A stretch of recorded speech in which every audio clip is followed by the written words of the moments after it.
مساء الخير. حديثي للبنات والستات والهوانم اللي بيتابعوني. بصي يا ست الكل، عايزاكي النهارده تقعدي مع نفسك وتسألي نفسك مين اكتر 3 اشخاص بتحبيهم على الكوكب؟ مين هما؟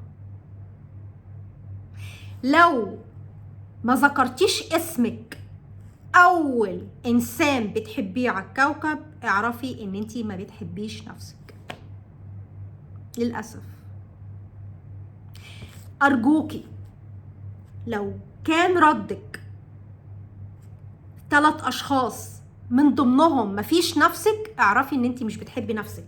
بالتالي لازم تقعدي مع نفسك، لازم تقعدي مع نفسك وتكلميها وتفهمي منها هو انتي ليه مش بتحبيها، وكمان تحاولي تحبيها وتحاربي عشان تحبيها وتعملي اكبر مجهود عشان تحبيها وتهتمي بيها وتراعيها، تاكليها صحي، توديها الجيم، تلعب رياضه، تقراي، تسمعي ميوزك، تعملي اي انتاج يدوي. الانتاج اليدوي بيخرج كل القلق اللي جوانا والتوتر اللي جوانا، زي انك تزرعي، تعملي شغل يدوي بالابره او بالتريكو او بالكنفا، او تعملي صلصال. الحاجات دي بتخرج القلق والتوتر والطاقات السلبيه اللي جوه الانسان.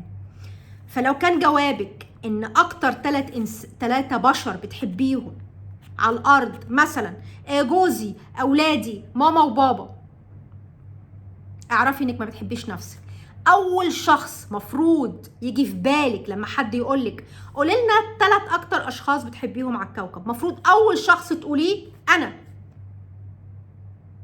لو كان جوابك مش موجود فيه كلمة أنا بحب نفسي، اعرفي إنك ما بتحبيش نفسك، ولازم تشتغلي على حب نفسك. حبي نفسك، حبي نفسك، لأن لو ما حبيتيش نفسك مفيش حد هيحبك. بحبكم. اشتركوا في القناة، فعلوا زر الجرس عشان يوصلكوا كل الفيديوهات الجديدة، وكمان اكتبوا لي رأيكم في التعليقات. بحبكم بحبكم.